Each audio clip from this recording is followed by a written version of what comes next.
Okay, so here we're going to try and find the volume of this prism. So, because this is a rectangular prism, it's fairly likely that we have already seen some formulas to find the volume before. Typically, we see that the volume is equal to the length times by the width times by the height.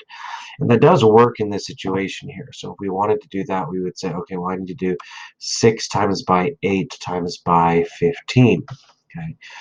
But when we're looking at a general formula in order to find the volume of all different kinds of prisms, not just rectangular prisms, what we're going to do is we're going to do the volume is equal to the area of the base times by the height of the prism.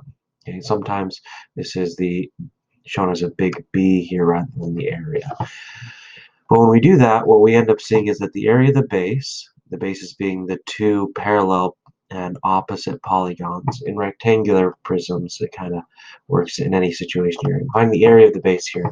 So we do 6 times by 8 is equal to 48.